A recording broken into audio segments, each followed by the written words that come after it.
Hey guys, everybody, how you guys doing today? Yeah.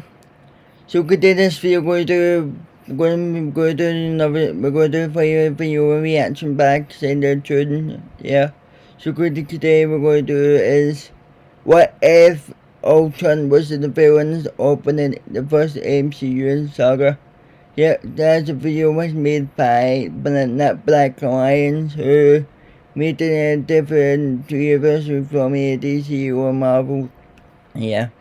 So we're going to do that reaction, but if you guys know what we been fans DC, but I'm not born with DC, but I do like DC, but I'm just not big fan, just we been fans. So if you give us that, but I'm biggest fans of Marvel, so yeah. So we're going to do the video. So next reaction. Conditioner dragging you down? Say no more. New Pantene conditioner for weightless repair. 95% of users love it, and you will too. The new Pro V formula absorbs quickly to repair hair without the weigh down. It's so lightweight you can leave it in, so you can use it at every wash. Healthy hair never felt so lightweight. Discover the full collection. We hit damages. Right, I'll go get help. The green flag will be here soon, son. Trust me.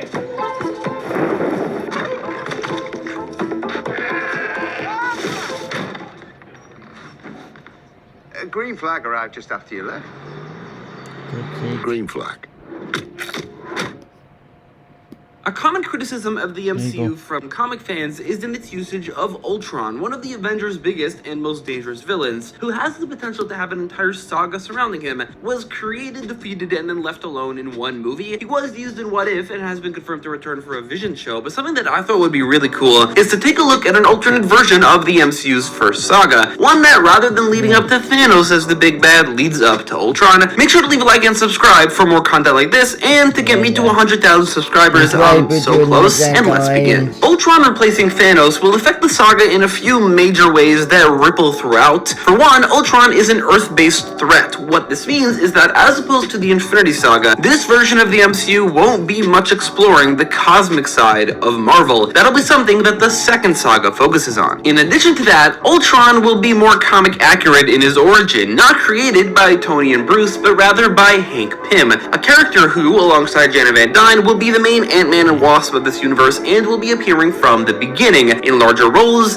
younger, and as founding members of the Avengers like the comics. Those changes will not, however, affect how the universe will begin. In 2008, Iron Man and the Incredible Hulk release, with both movies being exactly the same as their real-world counterparts. Where things start to deviate is in the following year, 2009, with the release of the one additional movie I'm adding to the saga, so there will be a total of 24, Ant-Man, 6 years early to make an Ant-Man trilogy possible. It isn't just releasing early, however, it's also going to be completely different. In this movie, genius scientist Hank Pym is hired by S.H.I.E.L.D. and pours himself into his work after the death of his wife, Maria, along the way meeting lab partner Darren Cross. Hank finally discovers a revolutionary subatomic particle he calls the Pym particle, which allows him to alter his and other objects' size. Another colleague of Hank is Vernon Van Dyne, who introduces Hank to his daughter Janet, a very sociable and extroverted fashion designer who, despite being basically the polar opposite of Hank, falls in love with him and vice versa. Janet becomes Hank's muse, creative source, and a moral compass. Janet comes up with the idea to create a device to communicate with ants, designs the look of the Ant-Man suit, comes up with the Ant-Man name, and pushes Hank to become a superhero. Darren Cross pushes for them to sell those suits to world governments who desperately want to get their hands on Iron Man suits. Hank refuses as he sees the danger of this kind of immense power getting to the wrong hands. Darren steals the original suit and plans to mass produce it. Hank develops a new suit, this time adding a helmet that could allow him to communicate and control ants. While this is happening, Hank and Janet get closer and develop a romance, and Darren learns to control his suit. Then comes the final fight, Ant-Man versus the Black Ant as he's calling himself. Eventually, Darren dies, the Black Ant suit is destroyed, and the Pym particle never becomes public knowledge. Then, an end credit scene shows that after Janet begged him to, Hank made her a suit of her own. Iron Man 2 releases in 2010, being just about the exact same as the real movie, aside from a reference here and there to Ant-Man, and with Black Widow not appearing. Her role in the movie can be entirely replaced by Barbara Morse, who later down the line in the cinematic universe will be known as the superhero Mockingbird. But also, that role would be minimized, which is fine since Iron Man 2 had maybe a bit too much going on. 2011 sees the release of Thor and Captain America the First Avenger, with both only being different and them not having connections to the cosmic side of the MCU, and also with Hawkeye cut out of Thor, replaced by a random S.H.I.E.L.D. agent. The Asgardian lore will be a bit more magic-based this time around. Asgard is not simply an alien planet, it, alongside the other realms, are pocket dimensions that are within the Marvel Universe connected through Yggdrasil. The Asgardians are not extraterrestrial, they are extra-dimensional. As for Captain America, the only difference is that the Tesseract will not be revealed to be the Space Stone, but rather just a individual item called the Cosmic Cube. Although maybe in the future, it could be retconned to be the Space Stone, but that would have to be in the next saga. Finally, for Phase 1 is 2012 and the Avengers, with a consequence of Ant-Man showing up from the beginning being that the Avengers adapts the actual comic book founding members, with the addition of their first recruit, Captain America. The characteristics I established for Hank and Janet are important to mention because it shows the clear difference between Hank Pym and the other Avengers geniuses, of which there are another two. Hank is very reserved and introverted, not very outgoing and not very creative, which is quite the opposite to Tony Stark. But he's also different from Bruce Banner because he's not quite as tortured, specifically because of Janet. I mention this because with this version of the Avengers lineup, which is the comic book version, there are simply too many geniuses, and there would need to be significant differences between them. Then, Janet simply adds a very necessary level of personality, creativity, enthusiasm, and even cuteness. In this version of the movie, Loki is not at all involved with Thanos. Instead, after falling from the Rainbow Bridge in Thor, Loki fell to the undiscovered realm below, populated by rock trolls. Loki took over this realm with ease, using their mysterious artifact, which could maybe later on in the next saga be retconned to be the Mind Stone, to create his mind-controlling scepter. Then, putting together enough dark magic to transport himself to Earth with the plan to create a device that creates a portal to the realm below, to transport his army of rock trolls, which also includes the Leviathans, huge creatures the rock trolls ride in their world. And so things just generally go very similar to the real-world Avengers movie. Loki invades Earth, S.H.I.E.L.D. brings together some of Earth's mightiest heroes, Thor joins the exact same way as before, and the Avengers assemble. Black Widow, Hawkeye, and Mockingbird all cameo as S.H.I.E.L.D. agents set up for a bigger role down the line. An end credit scene does not show Thanos. Instead, it shows that Hank Pym is working on something. Comic fans know what that would be. Phase 2 kicks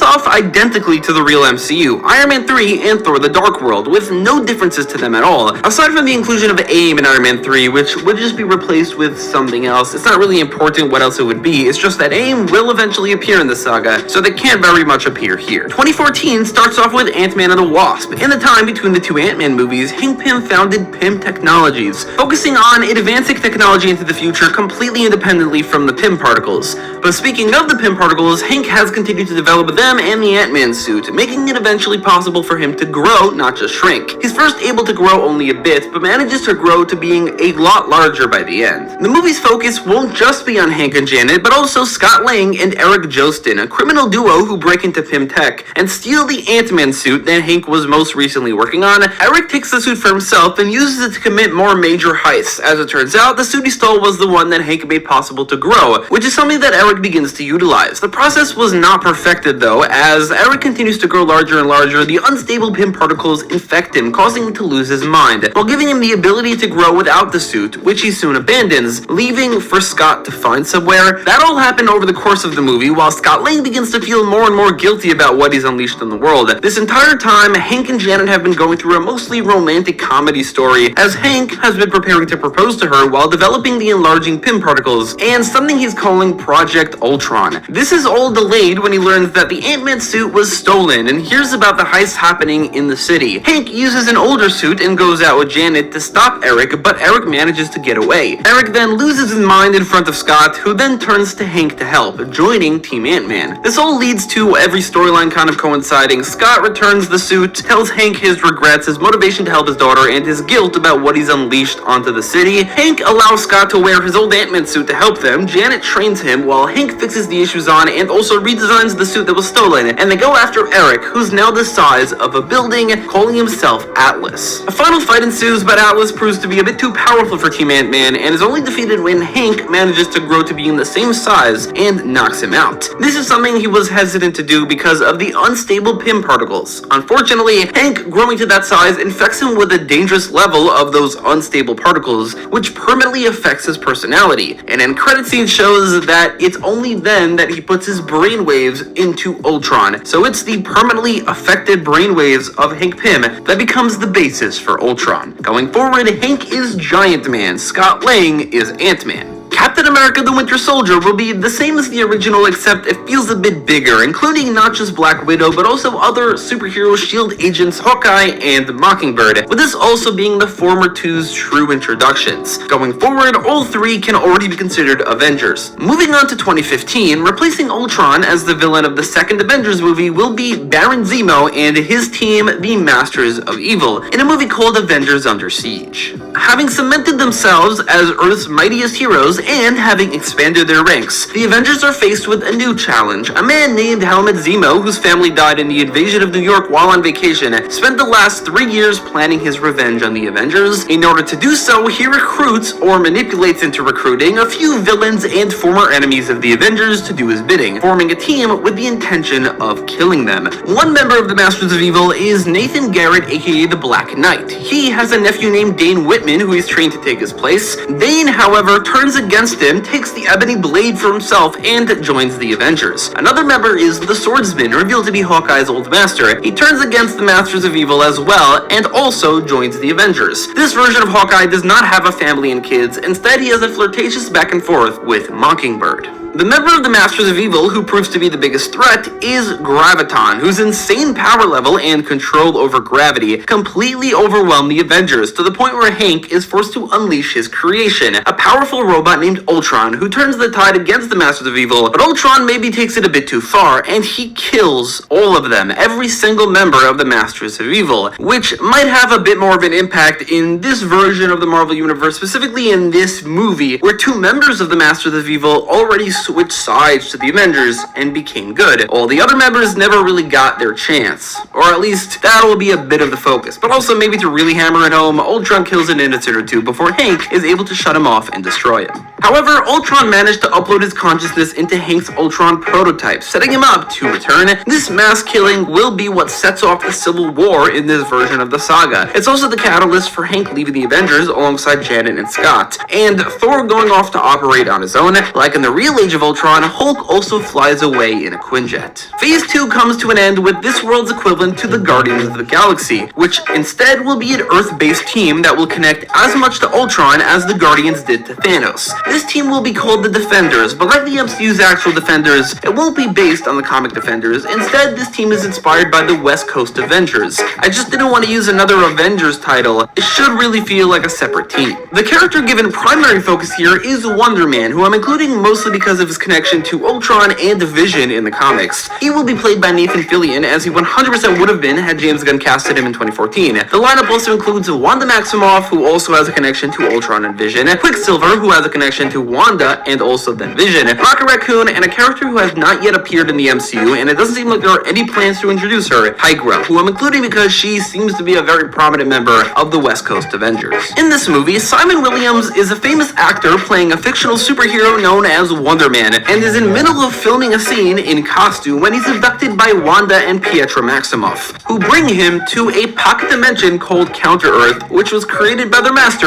the High Evolutionary. Wanda and Pietro got their powers after being experimented on by the High Evolutionary, but they were actually special in that they were his only successful experiments that did not involve animals in any way. Once the MCU gets access to mutants, maybe they can reveal that their mutation is the reason for that, or maybe because of Wanda being the predetermined Scarlet Witch. Witch. The High Evolutionary kidnaps Simon because of his interesting and underlying ionic abilities, which are brought out after he puts Simon through rigorous experiments. Using these abilities, Simon, now able to turn into ionic energy, manages to escape, along the way helping fellow experiments to escape as well, including a woman named Greer Nelson, who was kidnapped by the High Evolutionary at random a few years ago and combined with a tiger, turning her into Tigra. And finally, Rocket, a raccoon kidnapped from Earth as a baby, viciously experimented on and turned into a super genius. It might be weird for Rocket to not be a member of the Guardians of the Galaxy, but at this point in Marvel's timeline, it had only been a few years since Rocket really became a prominent member of the Guardians of the Galaxy. It was really the movies that truly cemented that, so I think this could work as well. Simon, Tigra, and Rocket escape Counter-Earth and head back to Earth, but are followed by Wanda and Pietro. Wanda and Pietro go after them, but are turned to their side. When the High Evolutionary hears of this, he invades Earth, more specifically LA, with an army of animal men to bring them all back. The 5 heroes team up to defend Earth, send most of the animal men back to Counter-Earth, and also kill the High Evolutionary.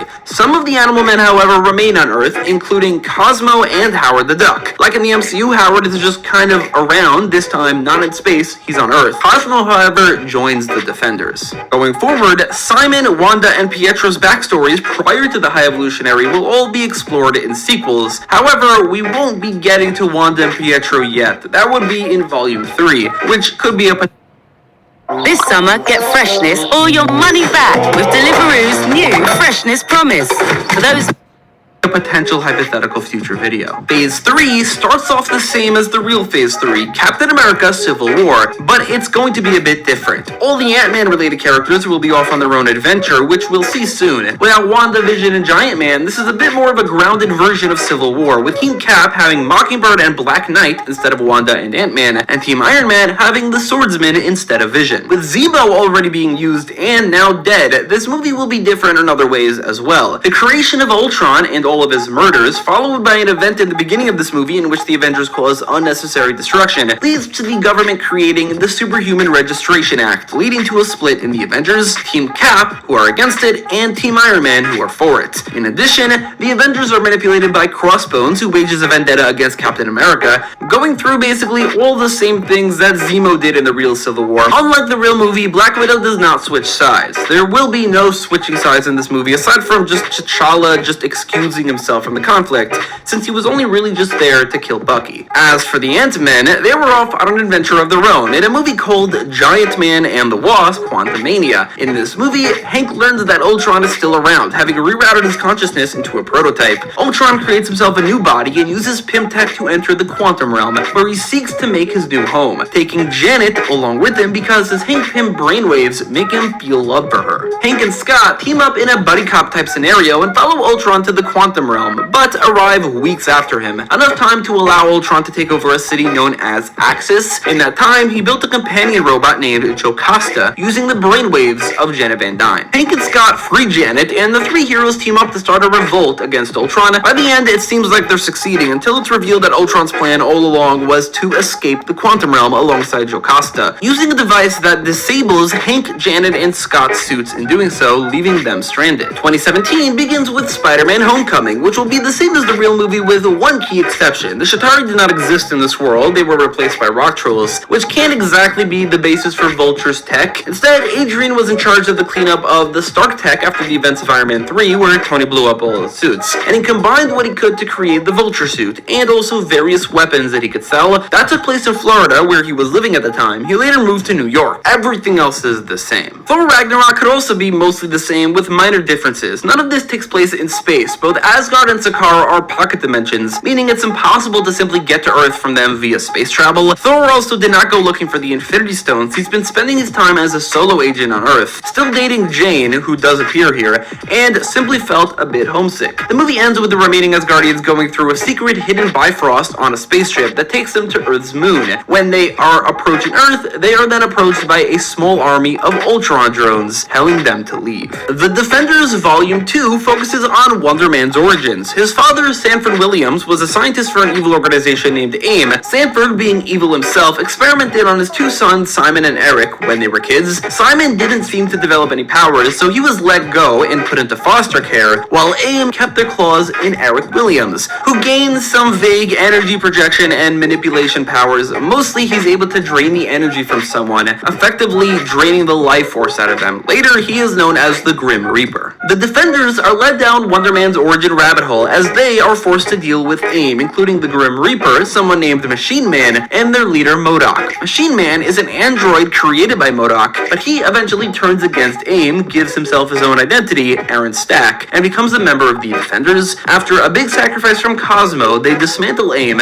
kill Grim Reaper, and send MODOK to the raft. Along the way, Wanda and Simon begin to fall in love with each other, which eventually will lead to Wanda and Vision's romance. If you know, you know. If you don't, we'll get to it. 2018 is where things get crazy, but not quite yet. We start off just like the real MCU with Black Panther, which will be entirely identical to the real movie, with the one addition of them mentioning in an end-credit scene that a large quantity of vibranium was stolen from Wakanda by what seems to be an army of robots. Replacing Avengers Infinity War will be Avengers Age of Ultron. In the 2 years since his escape from the quantum realm, Ultron has created an army of robots and has come up with the idea to create his ultimate weapon, the Vision. In that time, Ultron has stolen tons and tons of vibranium from Wakanda, which has gotten the attention of Black Panther, who, alongside the former Avengers staying in Wakanda, go after Ultron. It's revealed that Hawkeye and Mockingbird did not go to Wakanda, and instead, a little bit after the events of The Defenders Volume 2, relocated to Los Angeles and joined the Defenders. Ultron, not wanting any extraterrestrial influence, set up a large army of drones to repel any invaders. With these particular invaders, the Asgardians, they prove to be too powerful, and so Ultron himself shows up and destroys their ship.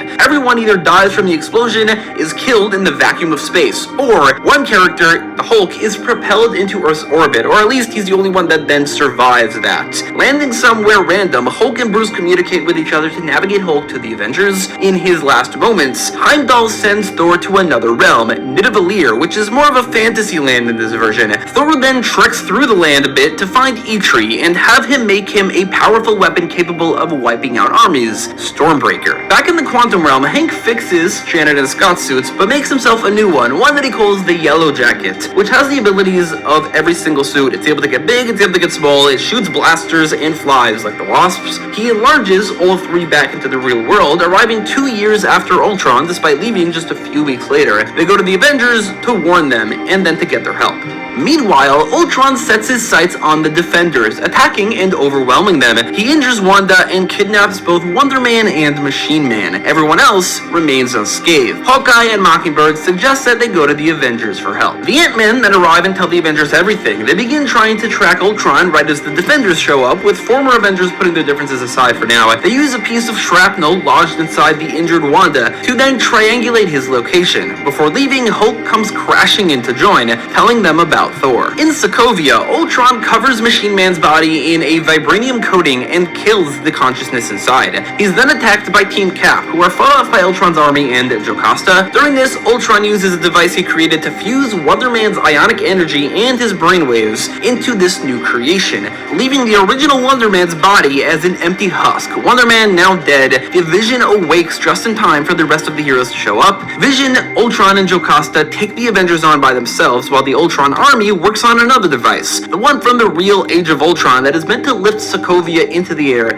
and drop it down. At one point, Janet manages to get through to Jocasta, who has her brainwaves, turning her to their side. Unfortunately, it's all too late. The Avengers are simply outmatched as Ultron's device begins to lift the city they're in, Sokovia, into the air. It's at that point that Thor finally gets Stormbreaker and uses its Bifrost to join the battle, helping turn the tide of battle against the Ultron army. Thor delivers the killing blow against Ultron as he destroys the main body. Ultron, however, simply reroutes his consciousness into Vision's body as he was planning to do all along. The Avengers do everything in their power to stop the city from crashing back to Earth, but they fail. Ultron practically hits Earth with a meteor, killing every human that isn't on the other side of the planet, is powerful enough to survive like Hulk, had some sort of tech to save themselves, or with a few of them, they were bifrosted away by Thor to another dimension at the very last second, before then being bifrosted right back. Before Ultron could finish the Avengers off, portals open, taking them elsewhere. An end credit scene shows Nick Fury calling Captain Marvel, right before Sokovia falls to Earth. New Nivea Luminous Skin Glow Serum with patented thiamidol, niacinamide, and aloe vera.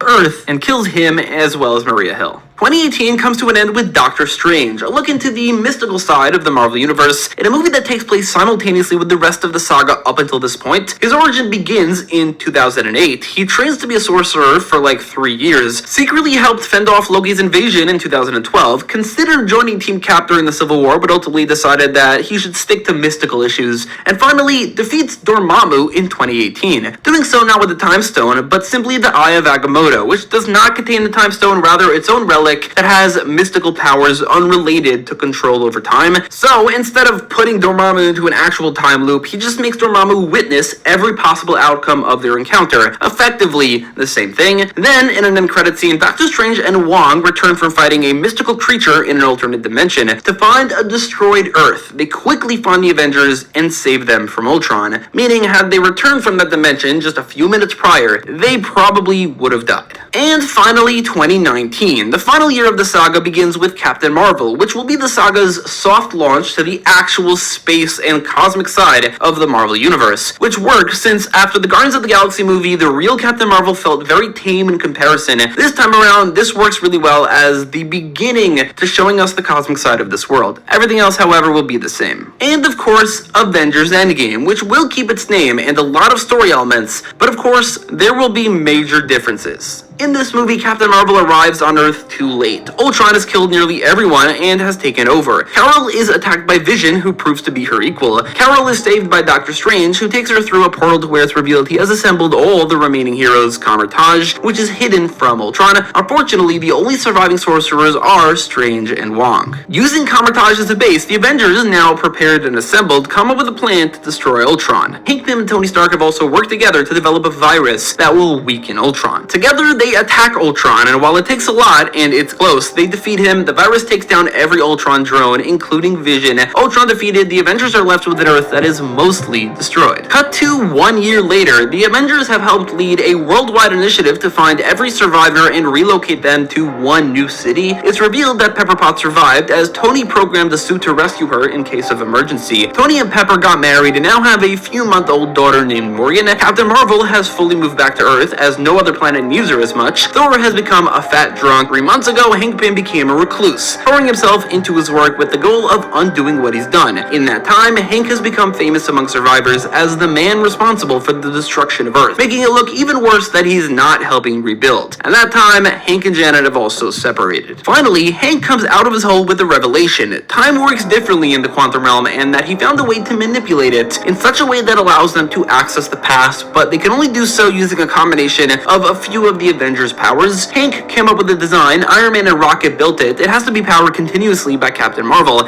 and they need the Mystics to work together to keep a magical trace on each person who goes back in time to allow them to return, and with the plan being that once they do return, the magic will make it so that their memories and the memories of the written timeline will merge. This version of time travel will be different from the real Endgame's version of time travel. It will not create alternate timelines, it will genuinely rewrite history. This does mean that going forward, Captain Marvel, Doctor Strange, and Wong will be effectively reset back to their pre-Endgame selves, but everyone else who survives will remember these events and this world. And so, the Avengers set out to change the past and prevent their future. According to their understanding of time travel, they needed to do it in a way that keeps the sanctity of the timeline intact. The first idea is to simply go back to the events of Age of Ultron and join in on the fight, to defeat him right there. But they agree that the unforeseen consequences of that on the timeline are not worth it. Ultimately, they come up with a plan to make more subtle influences on the timeline that would make it so that the Avengers defeat Ultron during the events of Age of Ultron in this new timeline. And so, they split into teams. Captain America America the Wasp and Yellowjacket return to when Hank created Ultron. Janet distracts past Hank, while Cap helps break present-day Hank into where Ultron was kept to upload the virus before they both return to the present. Rocket and Iron Man return right before the events of the Defenders Volume 2 to reinforce Machine Man with programming that should repel Ultron when he turns Machine Man into Vision. Black Widow and War Machine return to right before Age of Ultron to steal Nick Fury's pager and call Captain Marvel a bit early. Finally, Thor, Hulk, Tigra, and Jocasta return to before the events of both Thor Ragnarok and the finale of Doctor Strange, or rather the end credit scene, to kill the creature Strange was fighting during the events of Age of Ultron. That way, Strange and Wong will be unoccupied enough to join in on the fight against Ultron. They also leave a magical letter given to them by the future Strange about Ultron that past Strange will then only get a day before Ultron's attack. While in the past, Thor takes Mjolnir right before it's destroyed, effectively making it so that Thor loses Mjolnir at the same time, simply thinking that Hela made it disappear. This confuses Hela, but she doesn't bring it up, and nothing really changes aside from future Thor getting Mjolnir back. Also, while in the past, Jocasta's interface connects to the other Jocasta from around the same time. Everyone travels back to the present, but Jocasta remains being captured by Ultron. Ultron uses Jocasta to learn about time travel and about the Avengers' plan. Everyone returns aside from Jocasta to find a world that is completely intact. However, something is wrong. As the heroes regain their memories of the version of this last year, they have no memory of Ultron. As it turns out, Ultron learned of the Avengers' plan and took an entire year to rid himself of the virus and to create a new body for a new Vision rather than use Machine Man, so the Avengers effectively just delayed things rather than prevented them. A bit before the Avengers returned, Ultron resumed his plan, captured Wonder Man, fused his essence to the new Vision and killed him exactly the same way, and Ultron attacks Avengers HQ exactly like how Thanos did in the real Endgame, and things go very similarly, including Cap finally using Mjolnir. Meanwhile, Vision leads Ultron's army in building the same device to lift and drop Sokovia. Ultron gloats that he's about to win again, that even changing the timeline does not stop him, but then Hank Pym shows back up. He says that he saw this coming. He deliberately allowed Ultron to connect to Jocasta, and put inside Jocasta a failsafe that allows her to connect to Vision, freeing him of Ultron's control. Although it proves a bit more difficult than anticipated, the process destroys her. It's only now that the superhero and Avenger Vision finally debuts, and he debuts with a new personality. He destroys the Sokovian machine immediately, but then enters a portal created by Doctor Strange. It turns out that Hank told the original Doctor Strange in the original timeline his plan. The letter only appeared to Strange now, and it gave him another direction. Ultron summons his army, and portals open up all over, bringing in every hero from across the saga. Cap summons Mjolnir, says Avengers assemble, and all-out war breaks out. Eventually, in order to defeat Ultron in a grand moment of redemption, Iron Man, first of all, distracts Ultron long enough for Hawkeye to shoot Hank into his circuitry. He then shrinks Ultron from the inside, which has the unfortunate side effect of also crushing Hank. Ultron's systems eject Hank, but it's too late. Ultron is close enough to being physically destroyed that he now has no defense against Vision, who completely destroys any trace of the AI, leaving all the other Ultron bots without a guide. They all shut down. Hank takes his last breaths in Janet's arms, as she revealed that she's 3 months pregnant. Cap time travels back to the 40s and passes the mantle to Sam. Tony completely retires to be a good father to his daughter. Janet retires as well to raise her own future child. The Defenders mourn their leader, but are joined by what can be considered his reincarnation, the Vision, and there's an immediate spark between Vision and Wanda. Thor settles down on Earth in New Asgard as their rightful king and leader. So basically, following Endgame, this universe is very different from the main MCU. Tony, Vision, Black Widow, Quicksilver, and a lot of the Asgardians are all still alive. However, a few of them are retired. The world never went through a blip-like event, but there is a missing year where we don't know exactly what happened, and a lot could happen in one of these worlds in a year. Vision and Wanda have yet to interact much, but will be doing so a lot going forward. And a lot is yet to be covered in this world. We have barely scratched the surface of the cosmic side of Marvel. And finally, Spider-Man Far From Home. Tony is alive, so no grieving moments in that regard. No references to the blip since that never happened. Everything else could be the same, with the emotional beats replaced with Peter finally admitting the effect Uncle Ben's death had on him. As for Edith, it could be renamed to something else and be something that Tony made for him after Endgame, as a way to make it so that he can retire without feeling like the world still needs him, trusting Peter with exactly that purpose. The events of this movie, however, could definitely be later referenced as a possible reason for Tony coming out of retirement, but that would obviously have to be a lot down the line. In the one missing year that we don't know what happened to Spider-Man, we could just say that he fought a lot of iconic Spider-Man villains who got movies in the past who would not get movies now, which could lead into a Sinister Six, which will be the third movie, which will not delve into the multiverse this time around, because this next saga will not be a multiverse saga, it will be the Infinity Saga. And so that's about it. A version of the Infinity Saga focusing on Ultron, giving us something more comic accurate, more based on the first 3 or so decades of the Avengers, more Earth-based, and with a lot more room to grow going forward, because like I said, we've barely scratched the surface of this universe. Okay, so, and yeah, so, but that's a video reaction to whatever Ultron was feeling in the first of the MCU saga. So yeah, so, will you guys comment below what you think? If you enjoy the video, mention on top copy, then don't forget to subscribe, and put an indication on, and make sure to check out my Instagram, and the friend and video in the description. Doing all the names here in 1997. So yeah. So next video which be on Friday 18th in August, yeah, because I'm gonna shop, yeah. So I'm gonna show you where I got new pickups, yeah. So I'll see you on Friday, right? Bye, see you on Friday, bye bye.